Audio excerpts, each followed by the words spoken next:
Do you ever feel like you're doing everything for frickin' everybody else and not yourself? At the time I was traveling to between 2 and 3 cities a week. That's backbreaking, travel obligation. I was living out of suitcases. I'm traveling red eyes. I'm eating out of hotels almost every meal, if not the airport. The food is terrible for me. I'm away from my family and my loved ones, and I'm too cheap to spend money on business or first class, so I'm cramming this 6'2" frame into tiny coach seats. My idea of first class, guys, was when the door shut up front and I still had an empty seat next to me. Okay, maybe you can relate. I grew up in a family that was unconditional love with unconditional support, and yet I still struggled to understand the idea of loving myself enough. So here we were, the fall of 2016, and I finally opened myself to the criticism and begin to contemplate adjustments. What would that look like to actually take real steps towards change? It was scary as hell. Today, I get it. I'm not great at it, but I'm a lot better. And I understand it well enough to realize that it's worth it. It's worth working on it. It's worth learning more. It's worth the effort. Now, I wanted to read you guys this poem I recently stumbled across that has had a profound impact on me, and I believe will have a part in changing my life for the better moving forward, and I think it could for some of you as well. So please listen to this closely.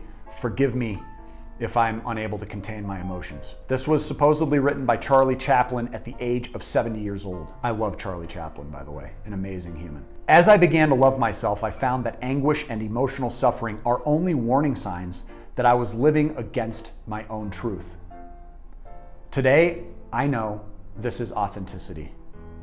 As I began to love myself, I understand how much it can offend somebody if I try to force my desires on this person, even though I knew the time was not right and the person was not ready for it, and even though this person was me. Today, I call this respect. As I began to love myself, I stopped craving for a different life, and I could see that everything that surrounded me was inviting me to grow. Today, I call this maturity. As I began to love myself, I understood that at any circumstance, I am in the right place at the right time, and everything happens at exactly the right moment, so I could be calm. Today, I call this self-confidence.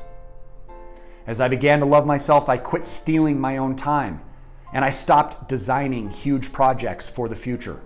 Today, I only do what brings me joy and happiness, things I love to do, and that make my heart cheer. And I do them in my own way and in my own rhythm. Today, I call this simplicity. As I began to love myself, I freed myself of anything that is no good for my health.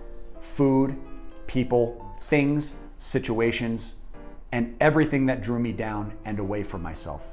At first, I called this attitude a healthy egoism.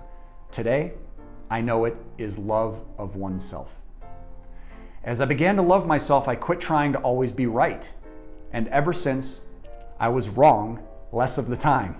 Today, I discovered this is modesty. As I began to love myself, I refused to go on living in the past and worrying about the future.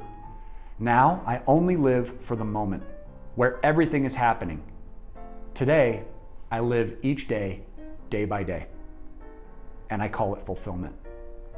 As I began to love myself, I recognized that my mind can disturb me and it can make me sick.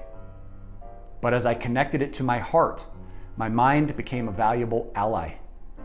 Today, I call this connection wisdom of the heart. We no longer need to fear arguments, confrontations, or any kind of problems with ourselves or others.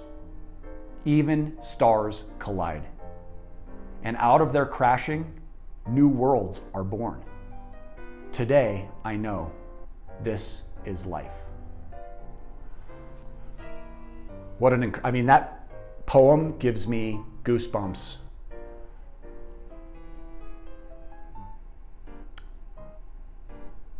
I could read that over and over again, and I can think of 100 different ways that applies to me right now.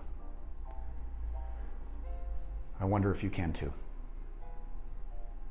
I'll put it in the description below for you guys so you can read it again.